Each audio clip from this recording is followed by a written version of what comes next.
Hello everyone! Luluto po tayo ngayon ng pinakapaborito ng mga Pilipino na ulam pag-araw ng Friday. Munggo. Thank God it's Friday. Another munggo na naman. So pitas po tayo ng malunggay dito sa backyard garden, mga kaibigan. Alam niyo po itong malunggay, napaka-healthy po nito. Marami mga benepisyo ang naidudulot nito na maganda sa ating katawan. Good benefits to our body, my friends. It will make our immune system very strong, rich in vitamin C. At ang isang tasa nito ay katumbas ng isang basong milk. So napakaganda po nito, mabisa po itong gamot din sa sakit at karamdaman, mga kaibigan, kung gagawin yun siya. Marami po ang nagagawa dito sa ano na to, malunggay leaves. So ayan po, hinimay na natin. So ihanda na rin natin ang onion at saka garlic para isusuti natin. At ito naman leftover na liempo, na inihaw na liempo, isahalo natin.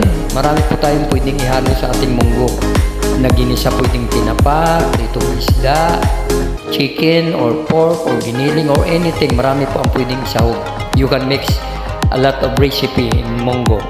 So this is the leaves of the munggo na napakasustansya, mga kaibigan. So ayan na po ang pinakuluang munggo na pinalambot na po ng ilang minuto lamang po dahil mabilis naman siyang lumambot.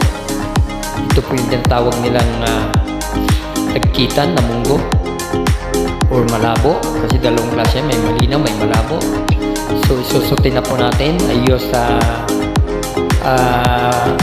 good for the heart cooking oil. So there you are. So gigisa na po natin. Ilalagay na natin ang bawang. Lagi kong inuuna ang bawang, mga kaibigan. And then kasunod noon ay ang onion red. Hindi ko na po hinaluan ng tomato dahil it's summertime. Napakadali po mapanis kapag mayroong ilalagay na kamatis. So just onion and garlic lang po ang sinahog ko, instead of putting tomatoes, because nagkukos po yan ang pagkapanis agad. So ayan po, mga kaibigan, igigisa na natin. Napakadali lang po ito iluto na recipe, napakabilis pero masustansya po. Mura na, masustansya pa. Maganda po ito sa ating katawan, lalo sa mga bata, mga kaibigan, mga magulang. Ituro natin na kumain sila ng munggo dahil masustansya po yan. Malusog, pampaganda ng balat, lalo na ang malunggay. So ihahalo na natin ang tirang liempo, leftover na liempo. Sasahog na po natin. At ayan na po, mga kaibigan. And then next ay ilalagay na natin ang pinalambot na munggo. Here you are. Halo-halo muna ng sandali. Alam niyo po, sa panahon ito kailangan maging mautak tayo, matipid at wais sa pagluluto para makatipid po tayo. So ayan po, kung may mga tira-tira pwede po isahog. Hihimayin lang po kapag kaisda para hindi mapasama yung tinik. Yung iba nga chicharon lang ang nilalagay, mga kaibigan. So there you are.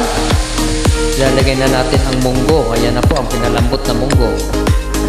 So napakabilis, 30 minutes lang may ulam na, mga kaibigan. Napakadali at masustansya. Kung may matira naman, ilagay lang sa ref para sa kinabukasan, kasi madali mapanis dahil ang ating panahon ngayon ay super init, it's summertime. So there you are, tapos na po, mga kaibigan. Ilalagay na natin ang ating mga pang-ingredients. Patis ginagamit ko. You can use asin, patis, or any seasoning. Kasi ilalagay na natin panghuli ang munggo. At pagkalagay ng munggo, papatayin na po natin agad yan dahil ang malunggay madali po maluto. So ayan po. Patayin na natin ang apoy niyan. Mimix lang natin ng sandali. Tapos pwede na rin lagyan ng chicharon. Yung iba, lagi nilalagyan nila chicharon. Pero ako, there's no need of putting chicharon. So there you are. Ayan po, mga kaibigan, luto na. See how quick it is? Very fast. But this is a very healthy food, ha. Masarap to, masustansya. And this is good for 10 persons. Napakarami. 1/4 lang po na munggo ang binili ko. Pero napakarami nung naluto. Tingnan niyo po, good for 10 persons. So, ayan na po mga kaibigan. Come on, let's eat. Thank you for watching. Again, please don't forget to subscribe, like, and share. Ayan na po ang finished product. Tara, let's eat. Masarap. Kain na po mga kaibigan. Ako meron amigos.